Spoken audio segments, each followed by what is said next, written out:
Well, hello guys. Welcome to the very first episode of my Halloween series.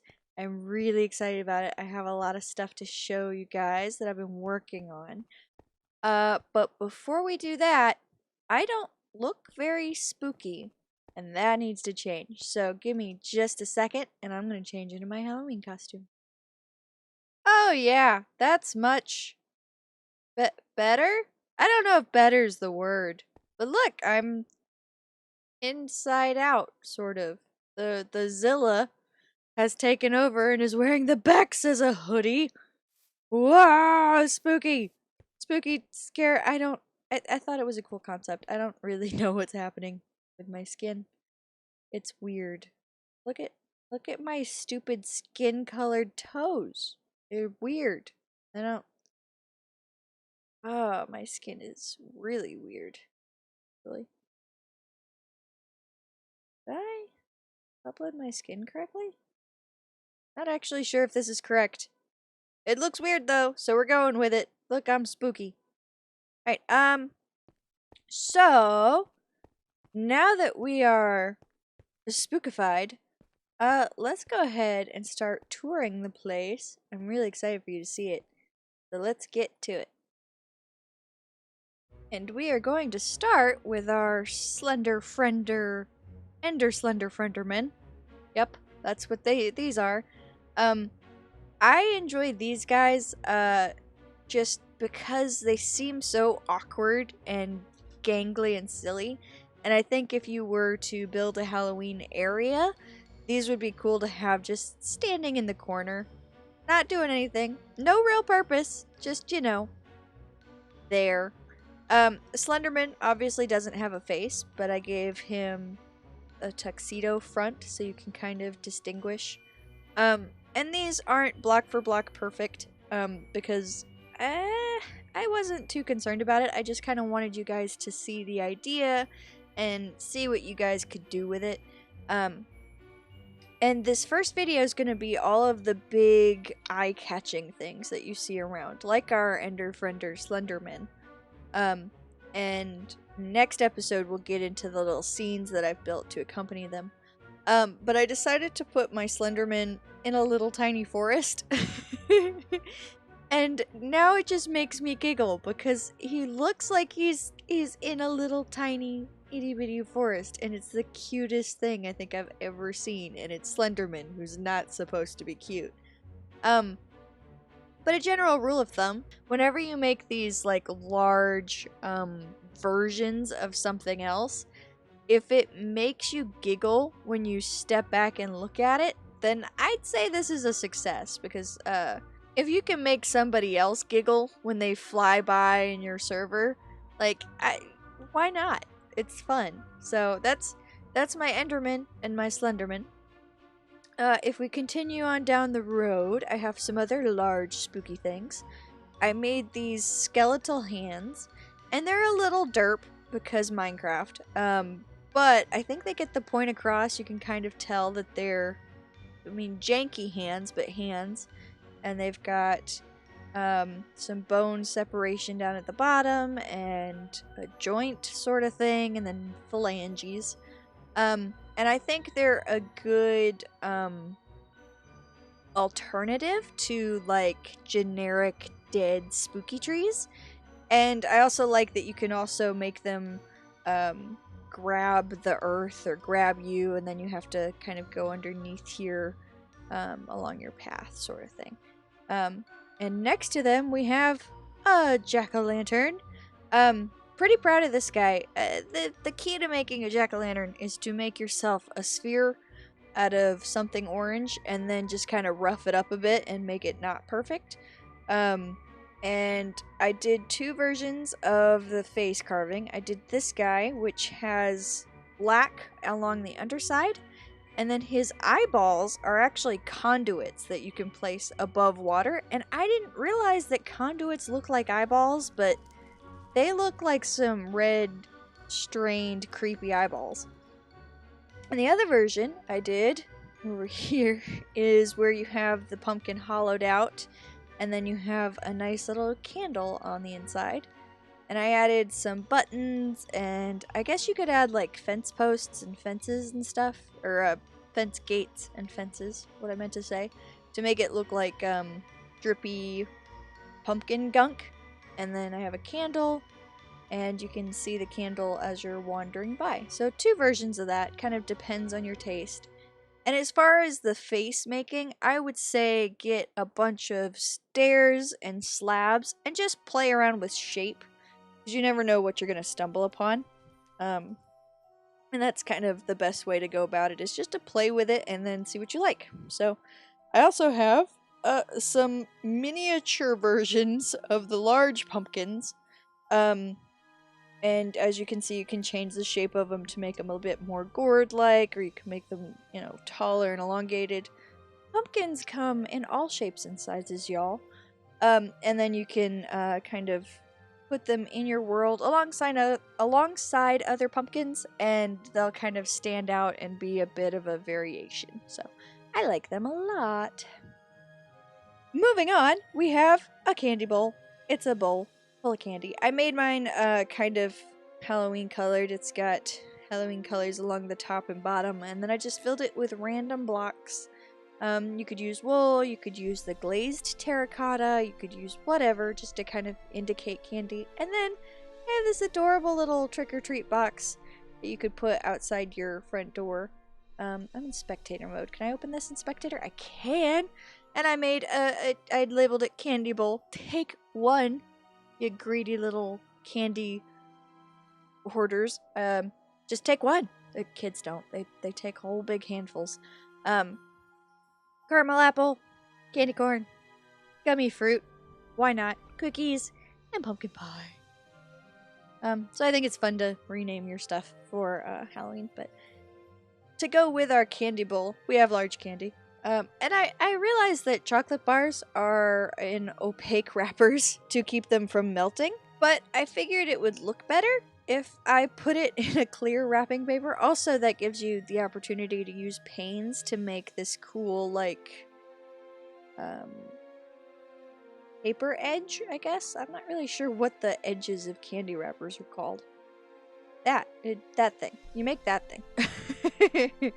And then I have candy corn, which is pretty fun. It's very distinctive and very Halloween and autumn. And it kind of transfers well to Minecraft as far as getting the concept across in block form. And then we have more fun candy stuff. I have candy apples and a caramel apple, depending on which you prefer. And the trick to this is to make a sphere, but then kind of make it more narrow along the bottom and wider at the top, and then put a stick in it, you know. And I have some lollipops, not super Halloween-ish, but if you want to add them in, you can. And then this is kind of cool. Again, not super Halloween-ish, but I thought this was a really cool technique that I thought I'd share. Might be better used in a sweets and candy themed area, but if you put composters in a wall formation and then you put dark chocolate trapdoors, yeah, that's dark oak trapdoors, it looks like chocolate, and then it looks like a chocolate covered wafer to me, which is yummy. So, you know, I don't know, I thought it was a cool idea. Do with it what you will. But that's our little candy themed. So if you want your Halloween area to be really cutesy and have lots of candy and not be very spooky at all, then, you know, here you go. Candy. And then I made a giant spider web, just kind of as a transitional thing. And this, you know, you could put this vertical instead of horizontal and have something really catching as like a, you know, a way to spot it from a long way away or something. And then I actually have, in a few places, I have carpet instead of concrete powder. So it's a little bit lit up. And that's just kind of up to you how you want to do that. But I thought it would be cool. So, seeing as how this is our little transition area, let's transition to Frankenstein's monster. How derpy is he?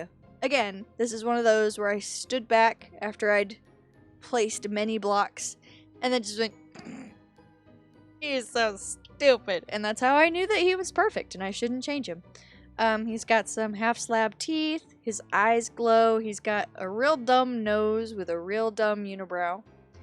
I used darker green to indicate his stitches and also under eye bags.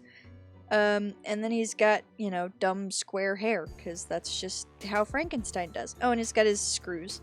Or bolts. I don't know. Something. And I kind of, when I make, like, Minecraft monster heads, and you'll see a few more of them as we go, I kind of base it a little bit on, like, the witch's head, which is just a good template for an oblong head that's real blocky and silly. And you could go more realistic with it, but I find that when you go more realistic, you have to go larger in scale. I didn't really want to, so... Also, there's stuff down there. We're gonna get to that next episode, so stay tuned. On to this way. Those are words that are correct. We have a skeletar and a zomble. I'm underneath the world! Oh, spectator mode is an awful idea. Don't look under there. I don't know what's under there. Don't look. These are not pixel perfect. I believe skeleton's rib cages actually, like, combine, but I wanted it to be more dynamic and less flat. Similarly, it's hard to get the exact colors you need in Minecraft blocks, so as you can see, I use as many green blocks in his face as I can. Which just kind of looks like a mess, but it's as close as I could really get.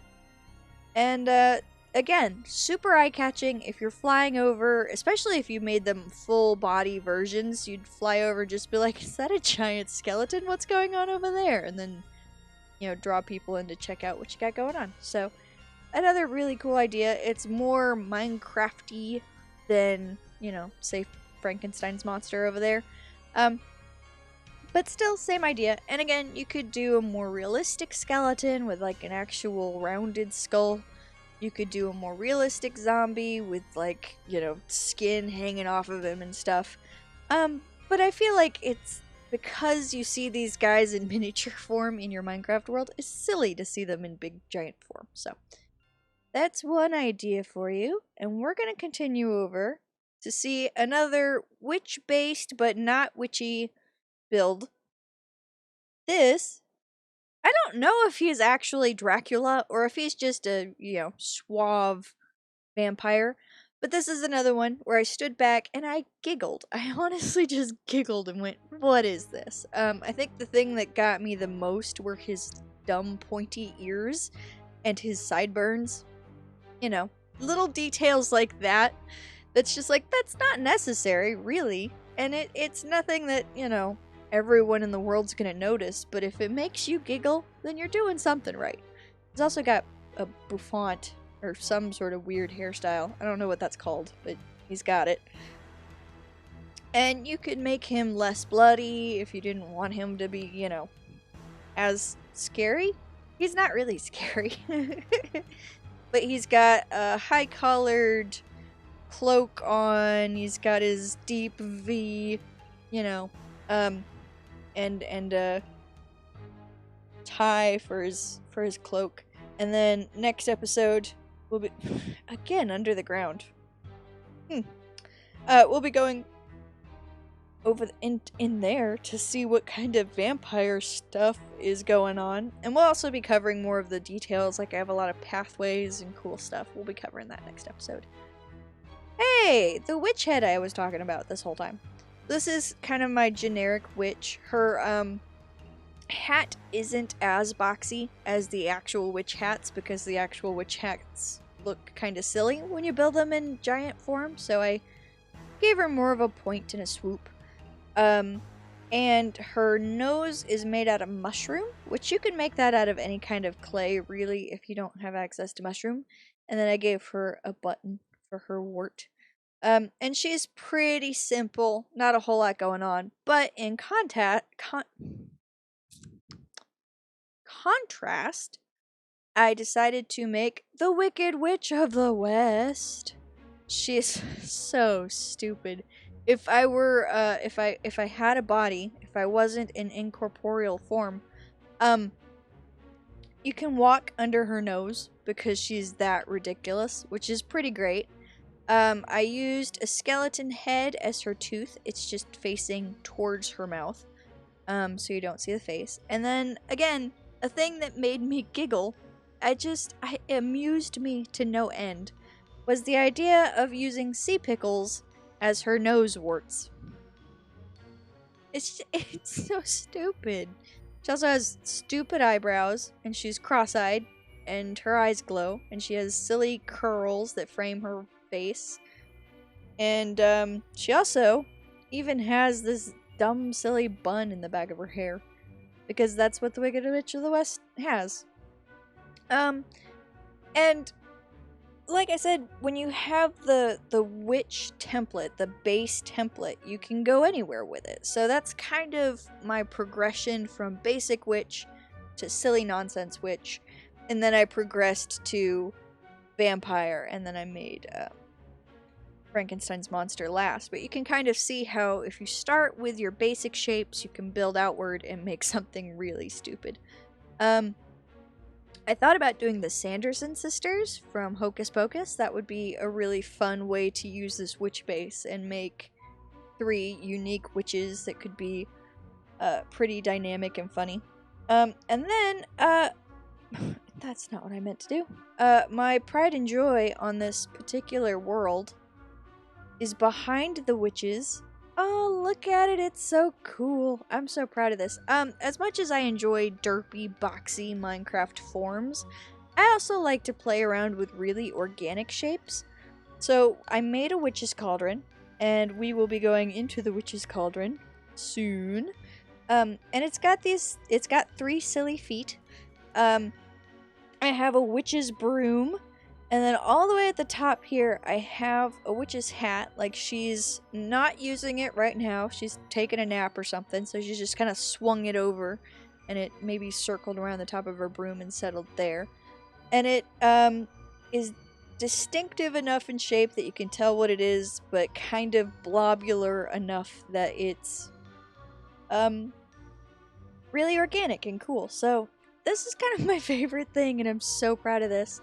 Inside the cauldron, I did the faded glass effect, where you do a layer of glass, an air gap, a layer of glass, an air gap, another layer of glass, an air gap, and wait, a layer of glass. So that's why it's all foggy, and it looks like a foggy witch's brew. I think I have 4 layers of glass, and then, purple terracotta underneath. And you can do like 5 or 6 layers if you really want it to be foggy. Did I go through the glass? I did. Oop, oop. Yeah, see, there you go. Glass, not glass, glass, not glass, etc. And then, oop, don't look in there. Don't look in there. That's for next episode. Spoilers! Spoilers! And that's it for the big stuff. And I'm really having a lot of fun with this area, and you'll see next episode all of the little tiny stuff I've done, which is kind of where I thrive in doing little tiny details and such. But you will be seeing that stuff next time, and I'm really excited about it because I spent a lot of time on it, and I would love to see what you guys do with the stuff that I've built, with the ideas that I've put forth today. And a lot of them I'm sure have been done, but I kind of wanted to do my own take on them, see if anything I came up with was, silly and nonsensical, which of course it is. So, if you guys do decide to use this, or if you have like a Halloween area on your servers, take pictures and tweet them at me, send them to me on Instagram. My handles will be down below. I'd love to see what you guys come up with, especially if you do versions of, Dracula or something. I don't know. But that's going to do it for next episode. Give it a like if you thought it was silly and fun and goofy, like me in my stupid Halloween skin. I'm so green. I guess I'm always kind of green. And subscribe because later on this month I will be putting out more Halloween videos. We will be looking at the cool little Halloween scenes that I made next episode, and then later on in the month I'm going to show you guys how to spookify your pre-existing Minecraft houses. So stay tuned for that. And I will see you guys next time. Ooh, goodbye. Spooky outro. Wah. Wah.